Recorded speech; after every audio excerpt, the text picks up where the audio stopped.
Hi hello ನಮಸ್ಕಾರ ಎಲ್ರಿಗೂ. Welcome back to Vedu vlogs Kannada. ಎಲ್ಲರೂ ಹೇಗಿದ್ದೀರಾ? ಚೆನ್ನಾಗಿದ್ದೀರಾ ಅಂತ ಭಾವಿಸ್ತೀನಿ. ನಾನು ಕೂಡ ಚೆನ್ನಾಗಿದ್ದೀನಿ. ಎಲ್ರಿಗೂ ಗುಡ್ ಈವ್ನಿಂಗ್. ಇವತ್ತು ಈವ್ನಿಂಗ್ ವ್ಲಾಗ್ನ ಸ್ಟಾರ್ಟ್ ಮಾಡ್ಕೊಂಡಿದ್ದೀನಿ. ಟೈಮ್ ಬಂದು 5 ಗಂಟೆ ಆಗಿದೆ. ಆಫೀಸಿಂದ ಬಂದು ಕಾಫಿ ಮಾಡ್ಕೊಂಡು ಕುಡಿದು ಕೆಲಸ ಮಾಡ್ಕೊಳ್ಳೋಣ ಅಂತ.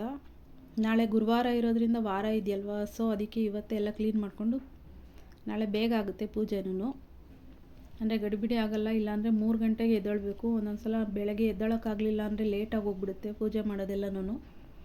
ಅದಕ್ಕೇ ನಾನು ಯಾವ ರೀತಿ ಇವಾಗ ನಾಳೆ ಎದ್ದೇಳ್ತೀನ ಹೆಂಗೆ ಒಂದೊಂದು ಸಲ ಒಂದೊಂದು ಥರ.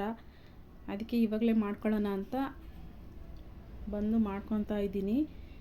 ಎಲ್ಲ ಸ್ಟವೆಲ್ಲ ಒರೆಸ್ಬಿಟ್ಟು ಮತ್ತು ಇದು ಸ್ಟವ್ದು ಗೋಡೆಗಳೆಲ್ಲ ಒರೆಸ್ಕೊಂಡು ಎಣ್ಣೆ ಎಲ್ಲ ಆಗಿರುತ್ತಲ್ಲ ಅದನ್ನೆಲ್ಲ ಒರೆಸ್ಕೊತಾ ಇದ್ದೀನಿ. ಅದೆಲ್ಲ ಒರೆಸ್ಕೊಂಡು ಸ್ಟವ್ದು ರಿಂಗೆಲ್ಲ ಇರುತ್ತಲ್ಲ ಅವನ್ನೆಲ್ಲ ತೆಗ್ದಾಕೊಂಡು ಎಲ್ಲ ಪಾತ್ರೆಗಳೆಲ್ಲ ವಾಶ್ ಮಾಡ್ಕೊತಾ ಇದ್ದೀನಿ.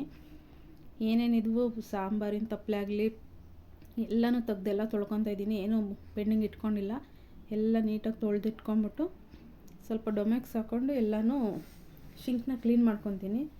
ದೇವ್ರ ಸಾಮಾನು ತೊಳಿಬೇಕಲ್ಲ, ಅದಕ್ಕೇ ನೀಟಾಗಿ ಎಲ್ಲ ವಾಶ್ ಮಾಡ್ಕೊಂಬಿಟ್ಟು ಅದು ಮತ್ತು ವೈಟ್ ಇರುತ್ತೆ ನಮ್ಮದು ಬೋರ್ ನೀರು ಇರೋದ್ರಿಂದ. ನೋಡಿ ಶಿಂಕೆಲ್ಲ ವೈಟ್ ಆಗಿಬಿಡುತ್ತೆ. ಡೈಲಿ ತೊಳಿತೀನಿ. ಈ ಡೊಮೆಕ್ಸ್ ಹಾಕಿ ತೊಳೆಯೋದ್ರಿಂದ ಸ್ವಲ್ಪ ವೈಟ್ನೆಸ್ ಎಲ್ಲ ಹೋಗ್ತಾ ಇರುತ್ತೆ. ಅದಕ್ಕೇ ವಾರದ ಹಿಂದಿನ ದಿವಸ ಎಲ್ಲನೂ ಅದು ಡೊಮೆಕ್ಸ್ ಹಾಕ್ಕೊಂಡು ಉಜ್ಕೊತೀನಿ. ಬೇರೆ ದಿವಸ ಎಲ್ಲ ಮಾಮೂಲಿ ಸ್ಟೀಲ್ ನಾರಲ್ಲಿ ಉಜ್ಕೊತೀನಿ ಅಷ್ಟೇ. ಇವತ್ತು ಮಾತ್ರ ಡೊಮೆಕ್ಸ್ ಹಾಕ್ಕೋತೀನಿ. ಆ ವೈಟ್ನೆಸ್ ಇರುತ್ತಲ್ಲ ಅದೆಲ್ಲ ಒಂಥರ ಬೋರ್ ನೀರಿಗೆ ಆಗಿರುತ್ತಲ್ಲ ಅದೆಲ್ಲ ಹೋಗಲಿ ಅಂತ ಅದೆಲ್ಲ ಉಜ್ಕೊಂಡು ಶಿಂಕೆಲ್ಲ ಕ್ಲೀನ್ ಮಾಡ್ಕೊಂಬಿಡ್ತೀನಿ. ಆಮೇಲೆ ಇನ್ನು ಕೆಲಸ ಮಿಕ್ಕಿದ್ದು ಮಾಡ್ಕೊತೀನಿ. ಇರೋ ಪಾತ್ರೆಗಳೆಲ್ಲನೂ ಮತ್ತು ಲಂಚ್ ಬಾಕ್ಸ್ಗಳು ನನ್ನ ಮಗಂದು ನಂದು ಲಂಚ್ ಬಾಕ್ಸು ಎಲ್ಲ ಇದ್ವಲ್ಲ ಅವನ್ನೆಲ್ಲ ತೊಳೆದು ಯಾವ ಪಾತ್ರೆನೂ ಬಿಟ್ಟಿಲ್ಲ. ಎಲ್ಲ ಸಾಂಬಾರು ಇರೋದೆಲ್ಲನೂ ಹಳೆ ಪಳೆದು ಅಂದರೆ ರಾತ್ರಿದು ಎಲ್ಲ ಏನಿದ್ರೂ ಅದನ್ನೆಲ್ಲ ಚೆಲ್ಬಿಟ್ಟು ತೊಳ್ಕೊತಾ ಇದ್ದೀನಿ ಕ್ಲೀನಾಗಿ ಫ್ರೆಶ್ ಆಗಿರಲಿ ಅಂತ. ಇವಾಗೆಲ್ಲ ತೊಳ್ಕೊಂಡು ಕಸ ಎಲ್ಲ ಗುಡಿಸ್ಕೊಬೇಕು. ಗುರುವಾರ ನಾನು ಬೆಳಗ್ಗೆನೇ ಆಫೀಸ್ಗೆ ಹೋಗೋದ್ರಿಂದ ಬೆಳಗ್ಗೆ 9 ಗಂಟೆ ಅಷ್ಟರಲ್ಲಿ ಹೋಗೋದ್ರಿಂದ ಬೇಗ ಕೆಲಸ ಮಾಡ್ಕೊಬೇಕು. ಬೆಳಗ್ಗೆ ಒಂಥರ ನಾನು ಲೇಟಾಗಿ ಎದ್ಬಿಟ್ರೆ ತುಂಬ ಲೇಟಾಗಿ ಹೋಗುತ್ತೆ. ನಮ್ಮ ಮಗನ ಟಿಫನ್ ಮಾಡಿಕೊಂಡು ಮನೇಲೆಲ್ಲ ಕೆಲಸ ಮಾಡ್ಕೊಳ್ಳೋ ಅಷ್ಟಕ್ಕೆ ತುಂಬ ಲೇಟಾಗಿಬಿಡುತ್ತೆ. ಅದಕ್ಕೆ ಒಂದೊಂದು ಸಲ ಹಿಂದಿನ ದಿವಸನೇ ಎಲ್ಲನೂ ವಾಶ್ ಮಾಡಿ ದೇವ್ರ ಮನೆಯೆಲ್ಲ ಕ್ಲೀನ್ ಮಾಡಿ ಇಟ್ಕೊತೀನಿ. ಒಂದೊಂದು ಸಲ ಬೆಳಗ್ಗೆ ಆಗಲಿಲ್ಲ ಅಂದರೆ ಬೆಳಗ್ಗೆ 3 ಗಂಟೆಗೆ ಎದ್ದು ಮಾಡ್ಕೊತೀನಿ. ಬೆಳಗ್ಗೆ 3 ಗಂಟೆಗೆ ಎದ್ದರೆ ಎಲ್ಲ ಕೆಲಸನೂ ಸೇಮ್ ಇದೇ ರೊಟ್ಟಿನೇ ಬೆಳಗ್ಗೆ ಮಾಡ್ಕೊತೀನಿ. ಬೆಳಗ್ಗೆ ಒಂದೊಂದು ಸಲ ಈಗಂತೂ ಎದ್ದೇಳೋಕ್ಕೆ ಆಗ್ತಿಲ್ಲ. ಒಂದೊಂದು ಸಲ ಎದ್ದೇಳ್ತೀನಿ, ಒಂದೊಂದು ಸಲ ಮನಸ್ಸಿದ್ರೆ ಆಮೇಲೆ ಮಾಡೋಣ ಅಂದ್ಕೊಂಡು ಆಮೇಲೆ ಎದ್ದರೆ ಲೇಟಾಗಿ ಎದ್ದರೆ ಒಂಥರ ಕೋಪ ಬರುತ್ತೆ, ಟೆನ್ಷನ್ ಆಗ್ತಿರುತ್ತೆ. ಏನು ಮಾಡಬೇಕು ಏನು ಬಿಡಬೇಕು ಏನೂ ಗೊತ್ತಾಗೋದಿಲ್ಲ. ಆವಾಗ ಎಲ್ಲರ ಮೇಲೆ ಎಗರಾಡ್ತಿರ್ತೀನಿ. ಅದಕ್ಕೆ ಅದಾಗೋದು ಬೇಡ ಅಂತ ಇವತ್ತು ಅಂದ್ಕೊಂಡೇ ಬಂದೆ ಏನಾದರೂ ಸರಿ ನಾನು ಕೆಲಸ ಮಾಡ್ಕೊಂಬಿಡೋಣ ಅಂತಲೇ. ಬಂದು ನೋಡಿ ಎಲ್ಲ ತೊಳ್ಕೊಂಡು ಇವಾಗೆಲ್ಲ ಕಸ ಎಲ್ಲ ಹೊಡ್ಕೊತಾ ಇದ್ದೀನಿ. ಆಚೆ ಎಲ್ಲ ಕಸ ಎಲ್ಲ ಗುಡಿಸ್ಬಿಟ್ಟು ಬಂದು ಬಾಕ್ಲ ಹತ್ರ ಮತ್ತು ಆಚೆ ಎಲ್ಲ ಗುಡಿಸ್ಬಿಡ್ತೀನಿ. ಎಲ್ಲ ಗುಡಿಸ್ಬಿಟ್ಟು ಬಂದು ಇವಾಗ ಶಿಂಕೆಲ್ಲ ತೊಳ್ಕೊಂಬಿಡ್ತೀನಿ. ಶಿಂಕು ಬಚ್ಚಲ ಮನೆ ಮತ್ತು ವಾಶ್ರೂಮು ಎಲ್ಲನೂ ಇವಾಗ ಕ್ಲೀನ್ ಮಾಡ್ಕೊಂಬಿಡ್ತೀನಿ. ಕ್ಲೀನ್ ಮಾಡಿಕೊಂಡು ತಲೆಗೆ ಸ್ನಾನ ಮಾಡಿಕೊಂಡು ಆಮೇಲೆ ದೇವ್ರ ಸಾಮಾನು ತೊಳ್ಕೊತೀನಿ. ಬೆಳಗ್ಗೆ ಸ್ನಾನ ಮಾಡಿದ್ದೆ, ಮೈಗೆ ಸ್ನಾನ ಮಾಡ್ಕೊಂಡು ಹೋಗಿದ್ದೆ ಅಷ್ಟೇ. ದೇವ್ರ ಸಾಮಾನು ತೊಳೆಯುವಾಗ ತಲೆಗೆ ಸ್ನಾನ ಮಾಡ್ಕೊತೀನಿ. ನೋಡಿ ಇವಾಗೆಲ್ಲ ಶಿಂಕೆಲ್ಲ ವಾಶ್ ಮಾಡ್ಕೊಂಬಿಡ್ತೀನಿ. ಏನು ಬೆಳಗ್ಗೆ ಕೆಲಸ ಇರೋದು ಬೇಡ ಅಂತ ಜಸ್ಟ್ ಬೆಳಗ್ಗೆ ಎದ್ದ ತಕ್ಷಣ ನಾನು ಗುಡಿಸ್ಬಿಟ್ಟು ಒರೆಸ್ಕೊಂಡು ಆಚೆ ಎಲ್ಲ ತೊಳೆದು ರಂಗೋಲಿ ಹಾಕ್ಬಿಟ್ಟು ಡೈರೆಕ್ಟು ಇನ್ನು ಕುಂಕುಮ ಎಲ್ಲ ಫೋಟೋಗೆಲ್ಲ ಇಟ್ಬಿಟ್ಟು ಪೂಜೆ ಮಾಡೋ ಥರ ಮಾಡ್ಕೊತಿದ್ದೀನಿ. ಇನ್ನು ಇದೆಲ್ಲ ನಾಳೆ ಮಾಡ್ಕೊಂಡು ಕೂತ್ಕೊಂಡ್ರೆ ಟೈಮು ಅದು ಎಷ್ಟೆಷ್ಟು ಬೇಗ ಆಗುತ್ತೆ. ಬೆಳಗ್ಗೆ ಕೆಲಸ ಮಾಡೋ ಟೈಮಲ್ಲಿ ತುಂಬ ಬೇಗ ಹೋಗುತ್ತೆ ಟೈಮ್. ಅದಕ್ಕೇ ಇವಾಗಲೆಲ್ಲ ಮಾಡ್ತಾಯಿದ್ದೀನಿ. ನಂದು ಒಂದೊಂದು ಸಲ ಒಂದೊಂದು ಥರ ಮನಸ್ಸು. ಒಂದೊಂದು ಸಲ ನಾಳೆ ಮಾಡ್ಕೊಳ್ಳೋಣ ಬಿಡೋ ಅಂತ ಮಾಡ್ಕೋತೀನಿ, ಒಂದೊಂದು ಸಲ ಇವತ್ತು ಮಾಡಿಬಿಡೋಣ ಅಂತ ಮಾಡ್ಕೋತೀನಿ. ಆ ಥರ ನಾನು ನೋಡಿ ಇವಾಗೆಲ್ಲ ಡೊಮೆಕ್ಸ್ ಹಾಕಿ ಎಲ್ಲ ಶಿಂಕೆಲ್ಲ ಸ್ಟೀಲ್ ನಾರಲ್ಲೆಲ್ಲ ಉಜ್ಜಿದ್ದೀನಿ. ಹೋದ್ವಾರ ಎಲ್ಲ ಕ್ಲೀನ್ ಮಾಡಿರೋದ್ರಿಂದ ಏನೂ ಗಲೀಜೇನು ಇರಲಿಲ್ಲ. ಅದಕ್ಕೆ ಬೇಗ ಉಜ್ಜಿಬಿಟ್ಟು ಹಂಗೆ ಎಲ್ಲ ಇದು ಮಾಡಿಕೊಂಡೆ. ಇವಾಗ ನೋಡಿ ಇದೆಲ್ಲನೂ ಸ್ವಲ್ಪ ಸೋಪಿನ ಪುಡಿನೂ ಮತ್ತು ಡೊಮೆಕ್ಸು ಹಾಕ್ಕೊಂಡು ಉಜ್ತಾಯಿದ್ದೀನಿ. ಎಲ್ಲ ಉಜ್ಜಿಬಿಟ್ಟು ಅದೆಲ್ಲ ತೊಳೆದು ವಾಶ್ರೂಮ್ ಎಲ್ಲನೂ ಉಜ್ಜಿ ತೊಳೆದ್ಬಿಟ್ಟು ಬಂದು ತಲೆಗೆ ಸ್ನಾನ ಮಾಡಿಕೊಂಡೆ. ಸ್ನಾನ ಮಾಡ್ಕೊಂಡ್ಬಂದು ಇವಾಗ ದೇವ್ರ ಸಾಮಾನು ಪೂಜೆ ಎಲ್ಲ ಸಾಮಾನೆಲ್ಲ ತಕ್ಕೊತೀನಿ. ಎಲ್ಲ ತೆಗೆದ್ಬಿಟ್ಟು ವಾಶ್ ಮಾಡ್ಕೊತೀನಿ. ಇವಾಗ ನೋಡಿ ಫೋಟೋಗಳೆಲ್ಲ ತಗೊಂಡು ದೇವ್ರ ಮನೆ ಒರೆಸ್ಕೊಬೇಕು. ಇವೆಲ್ಲ ತಕ್ಕೊತಾ ಇದ್ದೀನಿ. ಎಲ್ಲ ನಮ್ಮದು ಚಿಕ್ಕದು ದೇವ್ರ ಮನೆ, ಒಬ್ಬರು ಒಳಗಡೆ ಕುತ್ಕೊಳ್ಳೋ ಅಷ್ಟು ಜಾಗ ಇಲ್ಲ. ಜಸ್ಟ್ ಫೋಟೋಗಳು ಇಡೋಕ್ಕಷ್ಟೇ, ಫೋಟೋ ಇಟ್ಟು ಪೂಜೆ ಮಾಡೋಕ್ಕಷ್ಟೇ ಸ್ಪೇಸ್ ಇದೆ. ಈಚೆ ಕೂತ್ಕೊಂಡು ನಾನು ಎಲ್ಲ ತಕ್ಕೊಂಡು ಇದು ಮಾಡ್ಕೊಬೇಕು. ಒಳಗಡೆ ಒಬ್ರು ಕೂತ್ಕೊಳ್ಳೋ ಅಷ್ಟೂ ಜಾಗ ಇಲ್ಲ ನಮ್ಮದ್ರಲ್ಲಿ. ನಮ್ಮನೆ ದೇವ್ರ ಮನೇಲಿ ಚಿಕ್ಕದಾಗಿ ಪುಟ್ಟದಾಗಿ ಮಾಡಿದ್ದಾರೆ ಅಷ್ಟೇ. ಇವಾಗ ನೋಡಿ ಫೋಟೋ ಎಲ್ಲ ತೆಗೆದ್ಬಿಟ್ಟು ಎಲ್ಲ ಒರೆಸಿ ದೇವ್ರ ಮನೆ ಎಲ್ಲ ಒರೆಸ್ಕೊಂಡು ಅದು ಫೋಟೋ ಎಲ್ಲ ಒರೆಸಿ ಎತ್ತಿಟ್ಬಿಟ್ಟು ಬಂದಿದ್ದೀನಿ. ಹಾಗೆ ವಿಗ್ರಹಗಳಿದ್ವಲ್ಲ ಅವನ್ನೆಲ್ಲ ಉಜ್ಜಿ ಎತ್ತಿಟ್ಟಿದ್ದೀನಿ. ಇವಾಗ ನೋಡಿ ಇವು ಬೆಳ್ಳಿ ಸಾಮಾನುಗಳು ಎಲ್ಲರೂ ಏನೇನೋ ಹಾಕಿ ತೊಳಿತಾರೆ, ನಾನು ಏನೂ ಹಾಕೋದಿಲ್ಲ. ಜಸ್ಟ್ ಒಂದು ಸ್ವಲ್ಪ ಹುಣಸೆಹಣ್ಣಲ್ಲಿ ಉಜ್ತೀನಿ. ಹುಣಸೆಹಣ್ಣಲ್ಲಿ ಉಜ್ಜಿಬಿಟ್ಟು ಸೋಪು ವಿಮ್ಮು ಇಲ್ಲಾಂದರೆ ನಮ್ಮದು ಬಟ್ಟೆ ಒಗೆಯೋ ಸೋಪು ಯಾವುದೋ ಒಂದು ರಿನ್ನು ಯಾವ್ದಾದ್ರು ಒಂದು ತೊಗೊಂಡು ಅದರಲ್ಲಿ ಉಜ್ಕೊತೀನಿ ಅಷ್ಟೇ. ನೋಡಿ ಬೆಳ್ಳಗಾಗಿದೆ, ನಾನೇನು ಹಾಕೋದಿಲ್ಲ ಬೇರೆ.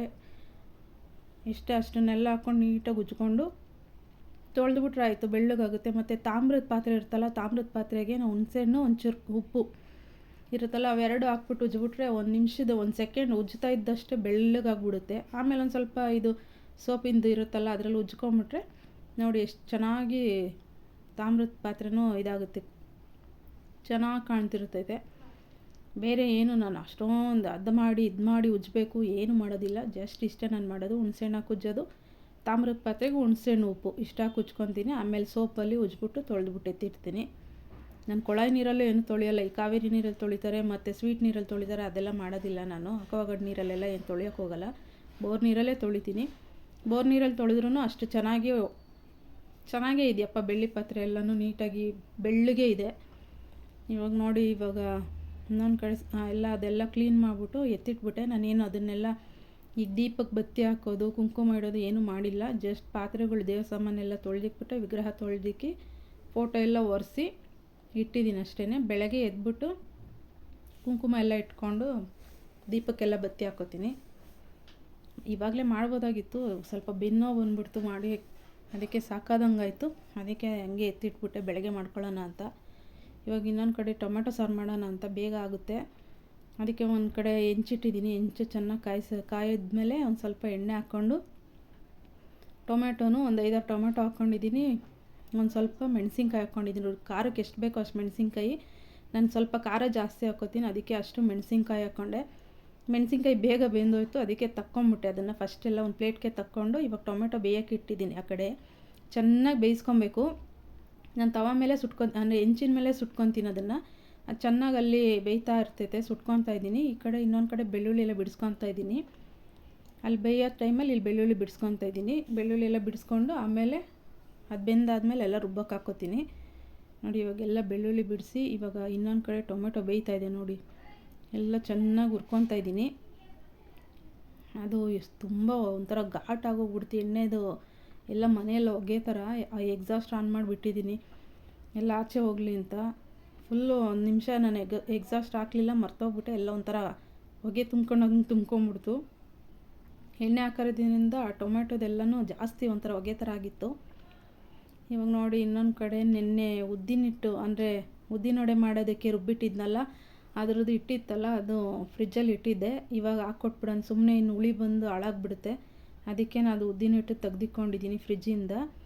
ಮತ್ತು ಈ ನಗೆಟ್ಸು, ಚಿಕನ್ ನಗೆಟ್ಸ್ ಕೇಳ್ತಿದ್ದ ನನ್ನ ಮಗ ಹಾಕ್ಕೊಡಮ್ಮ ಅಂತ, ಅದಕ್ಕೆ ಅದನ್ನು ತೆಗ್ದಿಟ್ಕೊಂಡಿದ್ದೀನಿ. ಅಲ್ಲಿ ಫ್ರಿಜ್ಜಿಂದ ಒಂದು ಸ್ವಲ್ಪ ತಣ್ಣಗಾಗಲಿ ಅಂತ ಈಚೆ ಇಟ್ಕೊಂಡಿದ್ದೀನಿ. ಇನ್ನೊಂದು ಕಡೆ ನೋಡಿ ಕಾಯಿ, ಕಡಲೆ, ನಾವು ಹುರಿದಿಟ್ಕೊಂಡಿದ್ದೀವಲ್ಲ ಆ ಟೊಮ್ಯಾಟೊ, ಮತ್ತು ಹುರಿದಿಟ್ಕೊಂಡಿರೋ ಮೆಣಸಿನ್ಕಾಯಿ, ಬೆಳ್ಳುಳ್ಳಿ, ಸ್ವಲ್ಪ ಕೊತ್ತಂಬರಿ ಸೊಪ್ಪು ಅಷ್ಟೇ ನಾನು ಹಾಕೋದು ಇದಕ್ಕೆ ಟೊಮೆಟೊ ಸಾರಿಗೆ. ಬೇಕಾದವರು ಈ ಹಸಿಮೆಣ್ಸಿನ್ಕಾಯಿ ಸ್ಕಿಪ್ ಮಾಡಿ ಸಾಂಬಾರು ಪುಡಿ ಬೇಕಾದ್ರೆ ಹಾಕ್ಕೊಬೋದು. ಈಗ ನೋಡಿ ಕಾಯಿ, ಕಡಲೆ ಹಾಕ್ಕೋತಾ ಇದ್ದೀನಿ, ಮತ್ತು ಹಸಿಮೆಣ್ಸಿನ್ಕಾಯಿ, ಕೊತ್ತಂಬರಿ ಸೊಪ್ಪು ಮತ್ತು ಬೆಳ್ಳುಳ್ಳಿ ಇಷ್ಟು ಹಾಕ್ಕೊಂಡು ಮತ್ತು ಟೊಮೆಟೊನ ಒಟ್ಟಿಗೆ ಹಾಕ್ಕೊಂಡು ಚೆನ್ನಾಗಿ ನುಣ್ಣಗೆ ರುಬ್ಕೊತೀನಿ. ಸಾಂಬಾರು ಪುಡಿ ಹಾಕಿದ್ರೂ ಚೆನ್ನಾಗಿರುತ್ತೆ, ಹಸಿರು ಮೆಣಸಿನ್ಕಾಯಿ ಹಾಕಿದ್ರೂ ಚೆನ್ನಾಗಿರುತ್ತೆ. ನಾನು ಹಸಿರು ಮೆಣಸಿನ್ಕಾಯಿ ಹಾಕ್ಕೊತೀನಿ, ಚೆನ್ನಾಗಿದೆ. ನಾನು ಸ್ವಲ್ಪ ಖಾರ ಮುಂದೆ ಇಟ್ಟಿದ್ದೀನಿ. ಖಾರವಾಗಿ ಹುಳಿ ಇರುತ್ತೆ, ಖಾರವಾಗಿ ಚೆನ್ನಾಗಿರುತ್ತೆ ಟೊಮೆಟೊ ಸಾರು. ಒಂದು ಸಲ ಟ್ರೈ ಮಾಡಿ ನೋಡಿ, ಚೆನ್ನಾಗಿ. ನನ್ನ ಮನೇಲಿ ನಾವು ಈ ಥರ ಮಾಡ್ತೀವಿ, ನಂಗೆ ಈ ಥರನೇ ಇಷ್ಟ. ಒಂದು ಸಲ ಸಾಂಬಾರು ಪುಡಿ ಹಾಕ್ಕೊತೀನಿ, ಒಂದು ಸಲ ಹಸಿರು ಮೆಣಸಿನ್ಕಾಯಿ, ನಂಗೆ ಯಾವಾಗ ಹೆಂಗೆ ಅನಿಸುತ್ತೋ ಆ ಥರ ಮಾಡ್ಕೊತೀನಿ. ನೋಡಿ ಇನ್ನೊಂದು ಕಡೆ ಮಿಕ್ಸಿ ಮಾಡ್ಕೊತಾ ಇದ್ದೀನಿ. ಅದು ಚೆನ್ನಾಗಿ ನುಣ್ಣಗಾಗಬೇಕು. ನಾವು ಸಾಂಬಾರು ಪುಡಿ ಹಾಕಿದ್ರೆ ಒಂಥರ ಕಲರ್ ಬರುತ್ತೆ, ಹಸಿರು ಮೆಣಸಿನ್ಕಾಯಿ ಹಾಕಿದ್ರೇ ಒಂಥರ ಕಲರ್ ಬರುತ್ತೆ. ಇವಾಗ ತೋರಿಸ್ತೀನಿ. ಹಸಿರು ಮೆಣಸಿನ್ಕಾಯಿ ಹಾಕಿದ್ರೆ ಒಂಥರ ಅಂದರೆ ತುಂಬ ರೆಡ್ಡಿಶ್ ಆಗಿ ಏನು ಬರೋದಿಲ್ಲ, ಸ್ವಲ್ಪ ಗ್ರೀನಿಶ್ ಆಗಿ ಸ್ವಲ್ಪ ರೆಡ್ ಮಿಕ್ಸ್ ಆಗಿ ಬರುತ್ತೆ, ಆ ಥರ ಕಲರ್ ಬರುತ್ತೆ. ಸಾಂಬಾರು ಪುಡಿ ಹಾಕಿದ್ರೆ ಒಂಥರ ರೆಡ್ ಕಲರ್ಲಿ ಒಂದು ಲೈಟಾಗಿ ರೆಡ್ ಕಲರಲ್ಲಿ ಬರುತ್ತೆ ಸಾಂಬಾರು. ಇವಾಗ ನೋಡಿ ಇನ್ನೊಂದು ಕಡೆ ಪಾತ್ರೆ ಇಟ್ಕೊಂಡು ಸ್ವಲ್ಪ ಎಣ್ಣೆ ಹಾಕ್ಕೊಂಡು ಸಾಸಿವೆ ಹಾಕ್ಕೊತಾ ಇದ್ದೀನಿ. ಹಂಗೆ ಸ್ವಲ್ಪ ಈರುಳ್ಳಿ ಕಟ್ ಮಾಡಿ ಹಾಕ್ಕೊತೀನಿ ಒಗ್ಗರಣೆಗೆ. ಸ್ವಲ್ಪ ಕರಿಬೇವಿನ ಸೊಪ್ಪು ಇಷ್ಟು ಹಾಕಿ ಚೆನ್ನಾಗಿ ಫ್ರೈ ಮಾಡ್ಕೊತೀನಿ. ನಾನಿಲ್ಲಿ ಟೊಮೆಟೊ ಸಾರಿಗೆ ಈರುಳ್ಳಿ ಏನೂ ಹಾಕಿಲ್ಲ, ಬರೀ ಒಗ್ಗರಣೆಗೆ ಅಷ್ಟೇ ಹಾಕೋತಾ ಇದ್ದೀನಿ ಈರುಳ್ಳಿನ. ನೋಡಿ ಅದೆಷ್ಟು ಚೆನ್ನಾಗಿ ಫ್ರೈ ಆದಮೇಲೆ ರುಬ್ಬಿಟ್ಕೊಂಡಿದ್ನಲ್ಲ ಮಸಾಲ ಅದನ್ನು ಹಾಕ್ಕೊತೀನಿ. ಅದು ಹಾಕ್ಕೊಂಡು ನಮ್ಗೆ ಎಷ್ಟು ಬೇಕೋ ಅಷ್ಟು ನೀರು ಕೂಡಿಸ್ಕೊಂಡು ಉಪ್ಪು ಹಾಕ್ಕೊಂಡು ಕುದಿಸ್ಕೊಂಡ್ರೆ ಟೊಮೆಟೊ ಸಾರು ರೆಡಿ ಆಗುತ್ತೆ. ಟೇಸ್ಟ್ ಮಾತ್ರ ಚೆನ್ನಾಗಿರುತ್ತೆ. ಬಿಸಿ ಬಿಸಿ ಅನ್ನಕ್ಕೆ ಹಾಕ್ಕೊಂಡು ತಿನ್ನಿ, ಬೇಕಾದ್ರೆ ಮುದ್ದೆಗೂ ಅಷ್ಟೇ ಚೆನ್ನಾಗಿರುತ್ತೆ ಕಾಂಬಿನೇಷನು. ಟೇಸ್ಟೇ ಒಂಥರ ಚೆನ್ನಾಗಿರುತ್ತೆ ಸಾಂಬಾರು. ಇದು ನನಗೆ ಈ ಥರ ಸಾಂಬಾರು ಇಷ್ಟ, ಅದಕ್ಕೆ ಮಾಡ್ಕೊಂಡಿದ್ದೀನಿ. ಟೊಮೆಟೊನೂ ಅಷ್ಟೇ, ನೆನ್ನೆ ಟೊಮೆಟೊ ಬೇರೆ ಜಾಸ್ತಿ ತಂದಿದ್ರು, ಅದಕ್ಕೆ ಬೇಗನೆ ಆಗುತ್ತೆ ಈ ಸಾಂಬಾರು ಅಂತ ಮಾಡಿಕೊಂಡೆ. ನೋಡಿ ರುಚಿಗೆ ತಕ್ಕಷ್ಟು ಉಪ್ಪು ಹಾಕ್ಕೊತಾ ಇದ್ದೀನಿ. ನಮಗೆ ಎಷ್ಟು ಬೇಕೋ ಅಷ್ಟು ನೀರಿನ ನೀವು ಯಾವ ಥರ ಸಾಂಬಾರು ನಿಮ್ಮ ಮನೆಗೆ ಗಟ್ಟಿಯಾಗಿ ತಿನ್ನೋದಾದರೆ ಗಟ್ಟಿಯಾಗಿ ಮಾಡ್ಕೊಬೋದು, ನೀರಾಗಿ ಮಾಡ್ಕೊಳ್ಳೋರು ಮಾಡ್ಕೋಬೋದು. ನಾನು ಒಂದು ಮೀಡಿಯಮ್ಮಾಗಿ ಮಿಕ್ಸ್ ಮಾಡ್ಕೊಂಡು ಇಟ್ಕೊಂಡಿದ್ದೀನಿ. ಈಗ ನೋಡಿ ಕುದೀತಾ ಇದೆ, ಈ ಥರ ಕಲರ್ ಬರುತ್ತೆ. ಇದು ಸಾಂಬಾರು ಪುಡಿ ಹಾಕಿದ್ರೆ ಇನ್ನೂ ಚೆನ್ನಾಗಿ ಬರುತ್ತೆ. ಆ ಕಲರ್ ಒಂಥರ, ಅದೊಂಥರ ಟೇಸ್ಟು, ಇದು ಒಂಥರ, ಎರಡೂ ಚೆನ್ನಾಗಿರುತ್ತೆ ಟೇಸ್ಟ್ ಅಂತೂ. ಇನ್ನೊಂದು ಕಡೆ ಉದ್ದಿನ ಹಿಟ್ಟು ಇಟ್ಟಿದ್ನಲ್ಲ, ಅದನ್ನು ಆ ಕಡೆ ಇದು ಮಾಡ್ಕೊಂಡು ಎಣ್ಣೆ ಕಾಯಕ್ಕೆ ಇಟ್ಕೊತೀನಿ. ಈಗ ರುಚಿ ನೋಡ್ತಾಯಿದ್ದೀನಿ ಉಪ್ಪು ಕರೆಕ್ಟಾಗಿದೆಯಾ ಅಂತ. ಉಪ್ಪು ಕರೆಕ್ಟಾಗಿತ್ತು ಅಂದರೆ ಎತ್ತಿಡ್ತೀನಿ ಮುಚ್ಚಿ, ಇಲ್ಲೊಂದು ಸ್ವಲ್ಪ ಹಾಕ್ಕೊಂಡು ಕುದಿಸ್ಕೊತೀನಿ. ಅನ್ನಕ್ಕೂ ಇಟ್ಕೊಂಬಿಡ್ತೀನಿ. ಇವತ್ತೇನು ಮುದ್ದೆ ಮಾಡೋದಕ್ಕೆ ಹೋಗೋದಿಲ್ಲ, ಈ ಉದ್ದಿನ ವಡೆನೂ ಇರುತ್ತಲ್ಲ ಜಾಸ್ತಿ ಆಗೋಗ್ಬಿಡುತ್ತೆ, ಅದಕ್ಕೆ ಮುದ್ದೆ ಮಾಡ್ತಾಯಿಲ್ಲ. ಜಸ್ಟ್ ಒಂದು ಸ್ವಲ್ಪ ಅನ್ನಕ್ಕೆ ಇಟ್ಕೊಂಡು ಸಾಂಬಾರು ಮಾಡ್ಕೊಂಡಿದ್ದೀನಿ ಅಷ್ಟೇ. ಇವಾಗ ಎಲ್ಲ ಕೆಲಸ ಜಾಸ್ತಿ ಆಗೋಗ್ಬಿಡ್ತಲ್ಲ, ನಾಳೆ ಗುರುವಾರ ಇರೋದ್ರಿಂದ ಇವತ್ತೆಲ್ಲನೂ ಜಾಸ್ತಿ ಕೆಲಸ ಮಾಡಿದ್ದೀನಲ್ಲ, ತಿರುಗಿನ ಮುದ್ದೆ ಎಲ್ಲ ಮಾಡ್ಕೊಂಡು ಯಾರು ಕೂತ್ಕೋತಾರೆ. ಮತ್ತು ಇನ್ನೊಂದು ಉದ್ದಿನ ವಡೆ ಬೇರೆ ಇತ್ತಲ್ಲ, ಅದನ್ನೇ ತಿಂದ್ಬಿಟ್ಟಿದ್ದೀವಿ, ಅದೇ ಹೆವಿ ಆಗೋಗಿತ್ತು. ಈಗ ಸ್ವಲ್ಪ ಆಮೇಲೆ ಬಿಸಿಯನ್ನು ಒಂದು ಚೂರು ಹಾಕ್ಕೊಂಡು ತಿಂದ್ಬಿಟ್ಟು ಮಾಡ್ಕೋತೀವಿ ಅಷ್ಟೇ. ನೋಡಿ ಇನ್ನೊಂದು ಕಡೆ ಅನ್ನಕ್ಕೆ ಇಟ್ಕೊಂಡಿದ್ದೀನಿ. ಆ ಕಡೆ ಸಾರೆಲ್ಲ ಕುದ್ದಾದ್ಮೇಲೆ ಆಫ್ ಮಾಡಿ ಎತ್ತಿಟ್ಟು, ಇನ್ನೊಂದು ಕಡೆ ಇವಾಗ ಉದ್ದಿನ ವಡೆನೂ ಕರೆದಿಟ್ಕೊಂಬಿಡ್ತೀನಿ. ಉದ್ದಿನ ವಡೆ ಕರೆದಿಟ್ಕೊಂಡು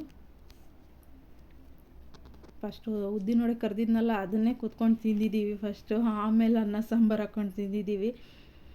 ಹಾಕಿದ ತಕ್ಷಣವೇ ಹಾಕ್ಕೊಡಮ್ಮ ಅಂತ ಕೂತಿದ್ದ. ಒಂದು ಚಿಕನ್ ನಗೆಟ್ಸ್ ಬೇರೆ ಕೇಳಿದ್ನಲ್ಲ, ಅದನ್ನು ಹಾಕ್ಕೊಂಡು ಕೊಟ್ಟೆ. ನೋಡಿ ಇನ್ನೊಂದು ಕಡೆ ಇವಾಗ ಎಣ್ಣೆ ಬಿಸಿಯಾಗಿದೆ, ಇವೆಲ್ಲ ಉದ್ದಿನ ವಡೆನೂ ಹಾಕ್ತೀನಿ. ಹಾಕ್ಬಿಟ್ಟು ಕೂತ್ಕೊಂಡು ಟಿ ವಿ ನೋಡ್ಕೊಂಡು ಒಂದು ಸ್ವಲ್ಪ ಹೊತ್ತು ತಿಂದ್ಬಿಟ್ಟು ಆಮೇಲೆ ನಿಧಾನಕ್ಕೆ ಇನ್ನೊಂದು ಸ್ವಲ್ಪ ಹೊತ್ತು ಆದಮೇಲೆ ಊಟ ಮಾಡ್ಕೊಂಡ್ವಿ. 9 ಗಂಟೆ 10 ಗಂಟೆನೇ ಆಗಿತ್ತು. ಅನ್ನ ಮತ್ತು ಸಾಂಬಾರು ಹಾಕ್ಕೊಂಡಿದ್ದಷ್ಟೇ. ಬಿಸಿ ಅನ್ನಕ್ಕೆ ಆ ಸಾಂಬಾರು ಅಂತೂ ಚೆನ್ನಾಗಿರುತ್ತೆ. ಒಂದು ಸಲ ಟ್ರೈ ಮಾಡಿ ನೋಡಿ, ಇಷ್ಟ ಆದರೆ ಲೈಕ್ ಮಾಡಿ. ನೋಡಿ ಈ ಕಡೆ ಇನ್ನೊಂದು ಕಡೆ ಉದ್ದಿನ ವಡೆ, ಅದು ಒಂಥರ ಫ್ರಿಜ್ಜಲ್ಲಿ ಇಟ್ಟಿದ್ನಲ್ಲ, ಅದು ಹಾಕಿದ ತಕ್ಷಣ ಒಂದು ಸ್ವಲ್ಪ ಅಂಟ್ಕೊಂಡಂಗೆ ಆಯಿತು ಎಣ್ಣೆಗೆ, ಬಾಣಲಿಗೆಲ್ಲನೂ. ಆಮೇಲೆ 2ನೇ ಸಲ ಹಾಕಿದಾಗ ಎಲ್ಲ ಕರೆಕ್ಟಾಗಿ ಬಂತು. ಈಗ ನೋಡಿ ಅದನ್ನೇ ಇಟ್ಕೊಂಡು ಇದು ಮಾಡ್ತಾಯಿದ್ದೀನಿ, ಅಂದರೆ ಅಂಟ್ಕೊಂಬಿಟ್ಟಿತ್ತಲ್ಲ, ಅದನ್ನು ತೆಗಿಯೋಕ್ಕೆ ಆಗ್ತಿರ್ಲಿಲ್ಲ. ಇಕ್ಳದಲ್ಲಿ ಇಟ್ಕೊಂಡು ತೆಗಿತಾಯಿದ್ದೀನಿ. ನೋಡಿ ಇದಕ್ಕೆಲ್ಲ ಅಂಟ್ಕೊತಾ ಇತ್ತು. ಅದು ಫ್ರಿಜ್ಜಿಂದ ತೆಗೆದು ಡೈರೆಕ್ಟಾಗಿ ಎಣ್ಣೆಗೆ ಹಾಕ್ತಾಯಿದ್ದೀನಲ್ಲ, ಅಂದರೆ ಒಂದು ಸ್ವಲ್ಪ ಹೊತ್ತು ಒಂದು 10ರಿಂದ 15 ನಿಮಿಷ ಇಟ್ಟಿದ್ದೆ ಅಷ್ಟೇ. ಇನ್ನೂ ಒಂದು ಸ್ವಲ್ಪ ಹೊತ್ತು ಇಡಬೇಕಿತ್ತು. ಮತ್ತು ಆಗ್ಲೇ ನೆನ್ನೆದು ಇವತ್ತಿಗೆ ಒಂದು ಸ್ವಲ್ಪ ಫ್ರಿಜ್ಜೇನೋ ಕರೆಂಟ್ ಹೋಗಿತ್ತಂತೆ, ಅದಕ್ಕೆ ಸ್ವಲ್ಪ ಹುಳಿ ಬಂದಂಗೆ ಆಗೋಗ್ಬಿಟ್ಟಿತ್ತು. ಇನ್ನೇನಾರು ನಾನು ಹಂಗೆ ಇಟ್ಟಿದ್ದರೆ ಹಾಳಾಗೋಗ್ಬಿಡ್ತಿತ್ತು. ಅದಕ್ಕೆ ನೋಡ್ಕೊಂಡು ಇವಾಗಲೇ ಹಾಕ್ಕೊಂಡ್ಬಿಟ್ಟೆ. ಹಂಗೆ ನನ್ನ ಮಗ ನಗೆಟ್ಸ್ ಕೇಳಿದ್ನಲ್ಲ, ಚಿಕನ್ ನಗೆಟ್ಸು, ಅದೊಂದು ಫ್ರೈ ಮಾಡಿ ಕೊಟ್ಟು ಕೂತ್ಕೊಂಡು ತಿಂದ್ವಿ. ತಿಂದ್ಬಿಟ್ಟು ಟಿ ವಿ ನೋಡ್ಕೊಂಡು ಕೂತಿದ್ವಿ. ಆಮೇಲೆ ಎಲ್ಲ ನಮ್ಮ ಅಮ್ಮನೂ ಕೂಡ ಈ ಉದ್ದಿನ ವಡೆನ ಆಚೆ ಕೂತ್ಕೊಂಡು ತಿಂತಾಯಿದ್ರು. ನನ್ನ ಮಗನೂ ತಿಂದು ನಾನು ತಿಂದು ಒಂದು ಸ್ವಲ್ಪ ಹೊತ್ತು, ಒಂದು ಅರ್ಧದಿಂದ 1 ಗಂಟೆವರೆಗೂ ಟಿ ವಿ ನೋಡ್ಕೊಂಡು ಕೂತಿದ್ದೀವಿ. ಆಮೇಲೆ ಸ್ವಲ್ಪ ವಾಯ್ಸ್ ಓವರ್ ಕೊಡೋದಿತ್ತು, ವಿಡಿಯೋ ಎಡಿಟ್ ಮಾಡೋದಿತ್ತು, ಮಾಡಿಕೊಂಡು ಆಮೇಲೆ ಊಟ ಮಾಡಿ ಮಲ್ಕೊಳ್ತೀವಿ. ನೋಡಿ ಇವನ್ನೆಲ್ಲನೂ ಕರೆದು ಎತ್ತಿಟ್ಕೊಂಡೆ. ಆ ಒಂದು ಚಿಕನ್ ನಗೆಟ್ಸ್ ಬೇರೆ ಇತ್ತಲ್ಲ, ಅದೊಂದು ಸ್ವಲ್ಪ ಕರ್ಕೊತೀನಿ. ಇನ್ನೊಂದು ರೌಂಡ್ ಹಾಕ್ಕೋತಾ ಇದ್ದೀನಿ. ನೋಡಿ ಉದ್ದಿನ ವಡೆ. ನನ್ನ ವೀಡಿಯೋ ಹೇಗೆ ಬರ್ತಿದೆಯೇನೋ ನನಗಂತೂ ಗೊತ್ತಿಲ್ಲ. ಏನಾದರೂ ಮಿಸ್ಟೇಕ್ಸ್ ಇರೋ ದಯವಿಟ್ಟು ಹೇಳಿ. ನನಗೆ ಬರೋ ಥರ ನಾನು ವೀಡಿಯೋ ಮಾಡ್ತಿದ್ದೀನಿ. ಯಾರಿಗಾದ್ರೂ ಏನಾದ್ರು ಅನಿಸಿಕೆ ಇತ್ತು ಅಂದರೆ ಅದನ್ನು ದಯವಿಟ್ಟು ಕಮೆಂಟ್ ಮೂಲಕ ತಿಳಿಸಿ ನನಗೆ. ನೋಡಿ ಇವಾಗ ನನ್ನ ಮಗ ಕೂತ್ಕೊಂಡು ತಿಂತಾಯಿದ್ದಾನೆ. ಅವ್ನು ಟಿ ವಿ ನೋಡ್ಕೊಂಡು ಕೂತ್ಕೊಂಡು ತಿಂತಾಯಿದ್ದ. ಎಕ್ಸಾಮ್ ಇದ್ದಾವೆ ಇನ್ನೂ. ನಾನು ಹಾಕ್ಕೊಟ್ಟಿದ್ದು ಕೂತ್ಕೊಂಡು ತಿಂತಾಯಿದ್ದ, ಓದ್ತಿದ್ದ ಅದಕ್ಕೆ ಮುಂಚೆ. ನನ್ನ ಹತ್ರನೂ ಬಂದಿದ್ದ ನೋಡಿ. ಹಂಗೇ ನಮ್ಮಮ್ಮ ಆಚೆ ಕೂತ್ಕೊಂಡು ತಿಂತಾಯಿದ್ರು ಟಿ ವಿ ನೋಡಿಕೊಂಡು. ಈ ವ್ಲಾಗ್ನ ಇಲ್ಲಿಗೆ ಎಂಡ್ ಮಾಡ್ತೀನಿ. ಇಷ್ಟ ಆದರೆ ಲೈಕ್ ಮಾಡಿ, ಶೇರ್ ಮಾಡಿ, ಕಮೆಂಟ್ ಮಾಡಿ. ನಮ್ಮ ಮನೆಯವರು ಇನ್ನೂ ಬಂದಿರಲಿಲ್ಲ ಆಫೀಸಿಂದ, ಈಗ ಬಂದರು. Thank you so much.